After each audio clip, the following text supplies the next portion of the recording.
banned hustler behavioral credit rating system, crystallized from hustler fund experience, is enabling good borrowers to graduate to higher loan limits based on their credit ratings, marking a shift from conventional collateral-based lending, where you needed to have a logbook or a title or something else to be able to be given money.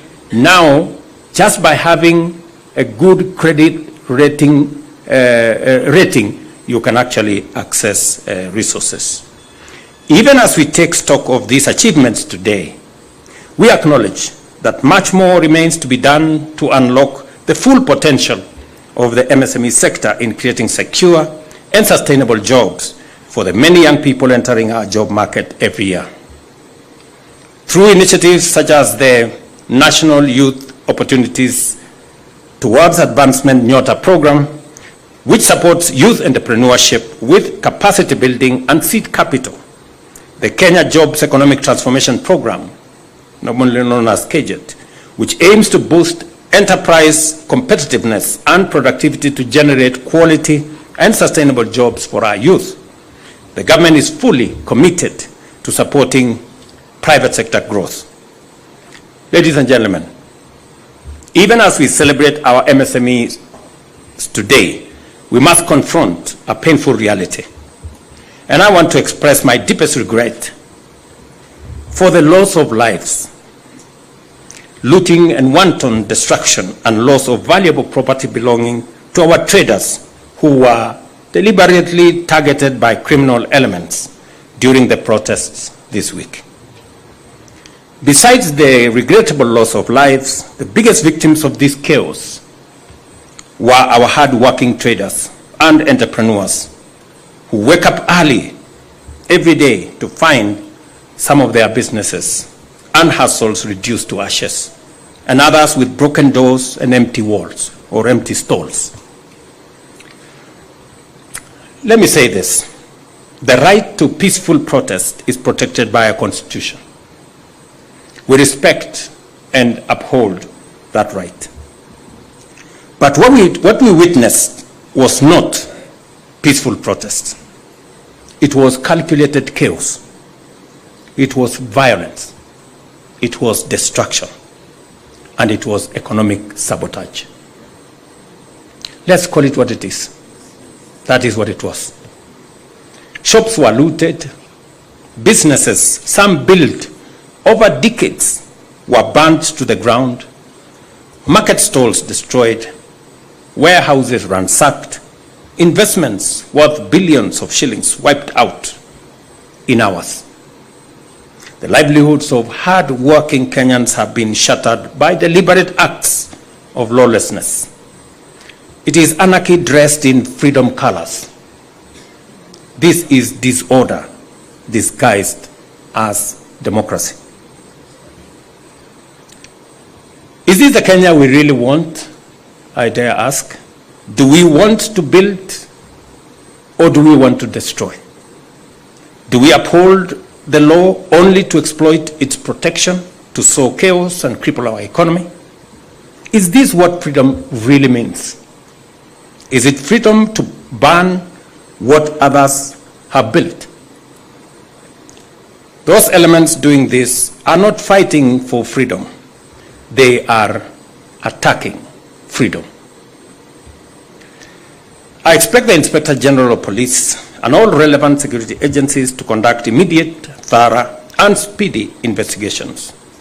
The perpetrators of this violence, looting, and destruction must be identified and prosecuted for the fullest extent of the law, swiftly and decisively.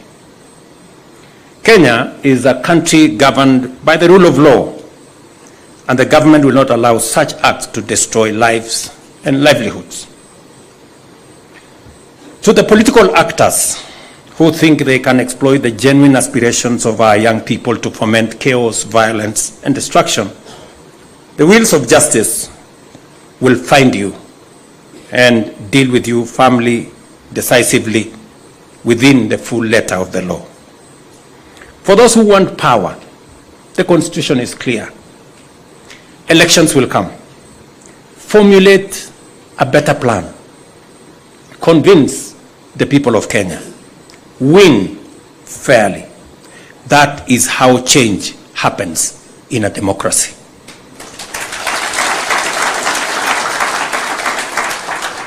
Replacing a working plan that you may not like with no plan or with hate and violence will only make things worse, not better. And let me say this for the avoidance of any doubt. I know many families are hurting because they have lost loved ones. I know many families are hurting because they have lost life savings and done so without reason. For the MSME sector, the sector that I speak to here, which contributes 80-85% of our jobs, we have 17 million Kenyans working in this site, in this space. We have done what we think is a plan that helps move our country to the next level. I deliberately set up the State Department for MSME. It wasn't there. And I deliberately set it up because I believe this sector holds a big potential for our country. We have aligned policy. We have decriminalized the MSME sector. We are formalizing the MSME sector. We are saying registration of the MSME sector must be made simple. It must be easy for somebody to register their business. We are working with the counties, as I said, to make it easier to have a single permit so that MSMEs can make it easier for them to be able to do business formally recognized. I have said we went out of our way to get many people who were condemned in the CRBs to exit them with a hustler fund, and we're giving them credit at 8%. They were paying 300% per year. We brought it down from 300% per year to 8% per year. We have 26 million Kenyans in that space today, enjoying credit history, enjoying credit, and transitioning them further. In fact, we are now working with the World Bank and other partners to see how in that hustler fund ecosystem, we are working on identifying at least 100,000 micro enterprises so that we can give each and every one of those 100,000 micro enterprises 50,000 grant to be able to scale up their businesses. That good man there is working on it. Okay? As part of graduating businesses from a smaller threshold to the next threshold. As I have said, we are building 400 markets nationally.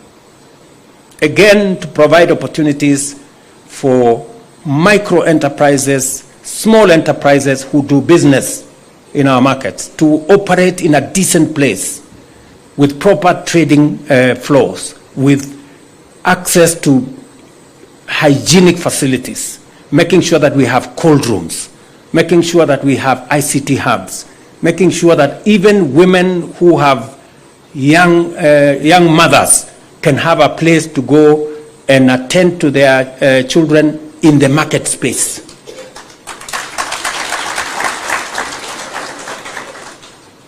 We are, as I said, working on common user facilities, county aggregation and industrial parks, recognizing that not every small trader has the money to buy the equipment for them to manufacture the things they want to manufacture. That is why we are consolidating, aggregating in a county aggregation and industrial park so that we can equip those parks with the necessary equipment so that our micro and small, medium enterprises can carry out their manufacturing in these facilities as they are doing in Karioko here, and be able to improve their products, be able to improve their markets, and be able to access even better markets. We are working on how to create bigger markets, access to markets. You saw the PS here for trade has said the East African Community Market, the Africa Continental Free Trade Area Market. We just concluded the European market, working on the Economic Partnership Agreement between Kenya and 26 European countries. We concluded it last year. It came into force in June last year. We now have access to 420 million people market in Europe.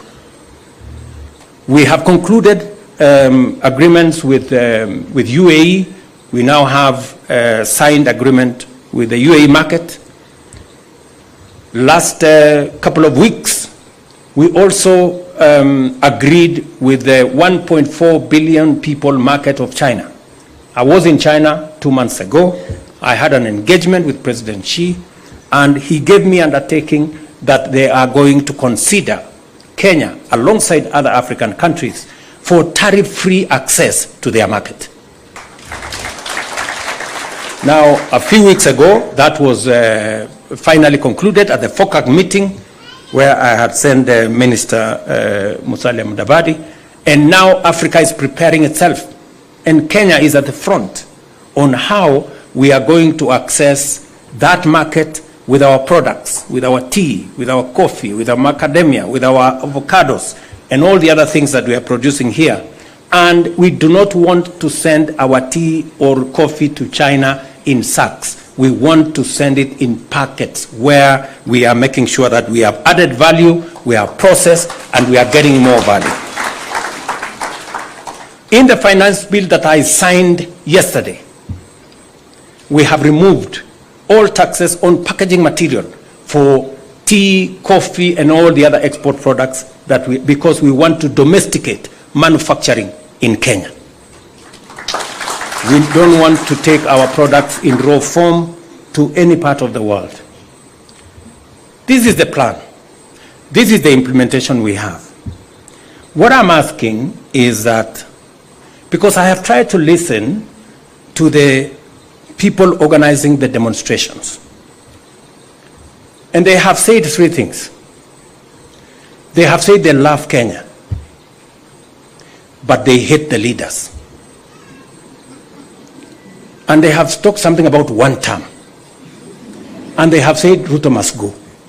Those are the things I have listened to. You know? And therefore, I want to ask them this. Because if you truly love Kenya, as you say, don't ban your country.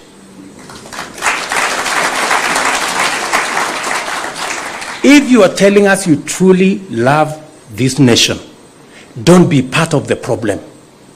Figure out how we are going to get solutions.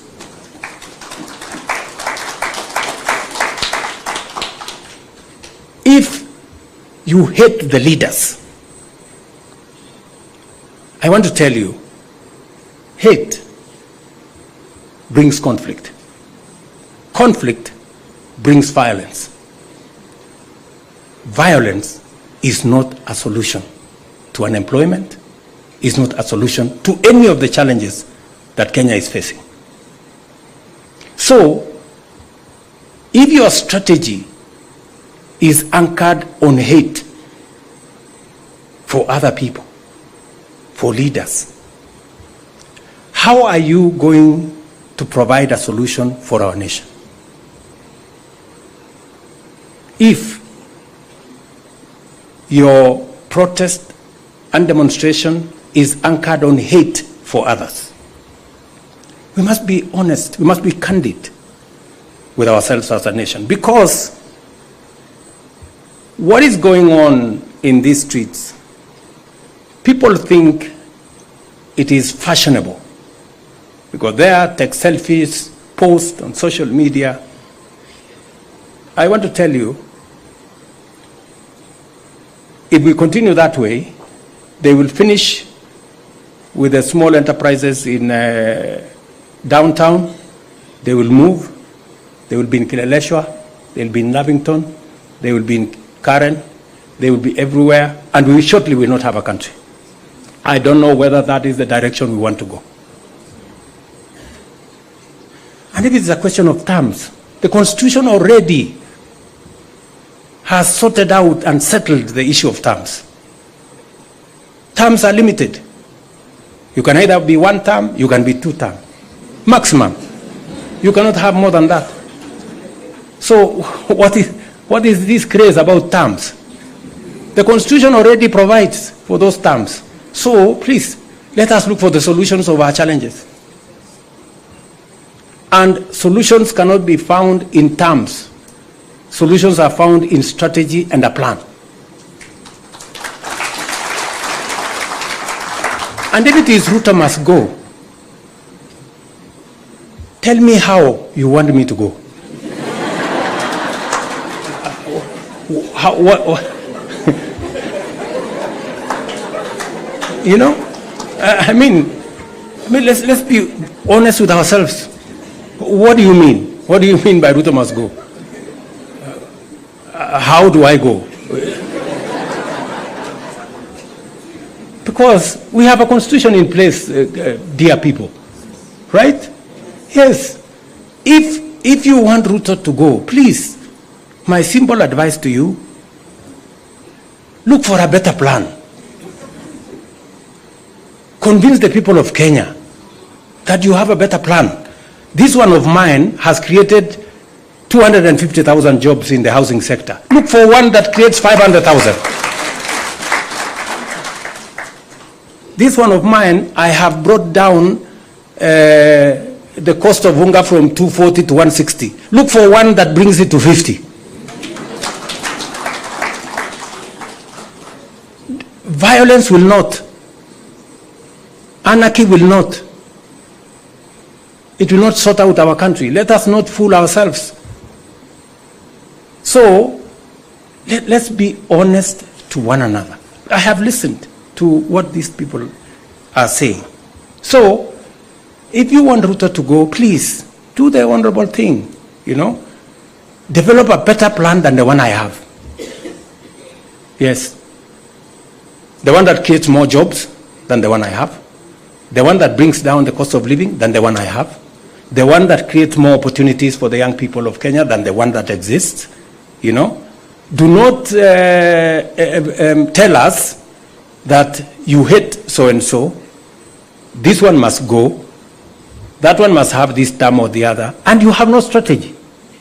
I have said, you cannot replace a plan that is working that you don't like with no plan. The only thing you have, you are armed with hate and violence. And then you want us to agree with you? Really? Please. There are very few fools in Kenya. Persuade us. If you persuade us, you know, I can also go and concentrate on farming and help in food security. You know, if you have a better plan, but don't ban the country for heaven's sake. We don't have another country.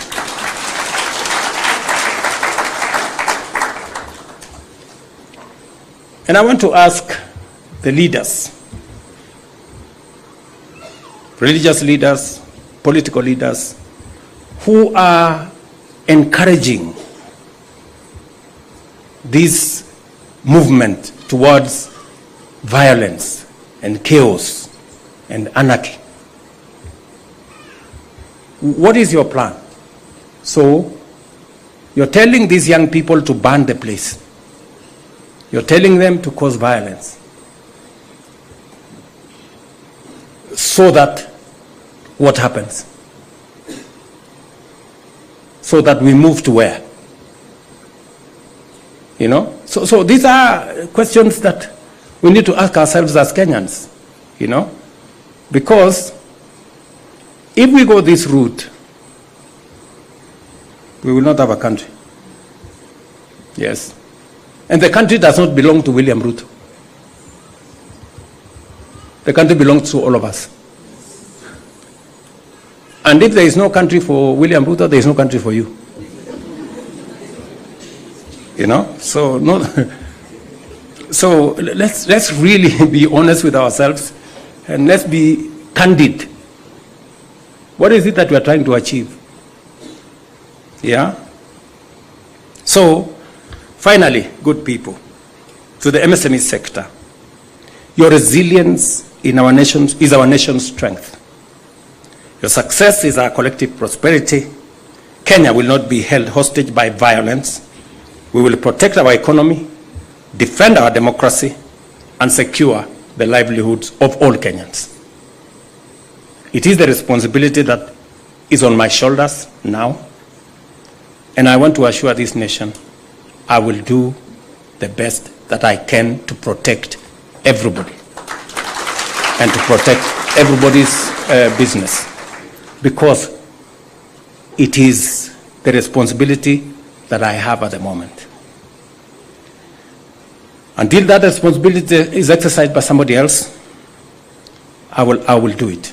You know, so let's just be clear that we cannot continue in this manner. We have to find another way of doing business. We cannot continue this way. It is not possible. We cannot continue to have people like Kevin. You know, we had many people with jobs on 24th. On 25th, their jobs went up in flames. We had many people with businesses on 24th. Today, they are living in squalor. They don't know what to do next. You know, and there are people who are telling us, oh, you know, 25th was very successful. Really? It was successful? With people having died? With so many people hurt? With so many businesses destroyed? With many businesses up in flames? Was it successful? We are going to answer those questions as we go forward. So, good people, let me say I am very happy that I came to participate in this international celebration of MSMEs, because if there was a place for us to participate, it is in this space, because it carries 80% of our working people in the Republic of Kenya. We will continue to work with you. We will continue to build the structures to support this space, and God willing, we're going to make it better. Asanteni sana, and God bless you. Thank you. Thank you very much, Your Excellency, for that wonderful and reflective speech. Your Excellency, if I may request that we remain on stage.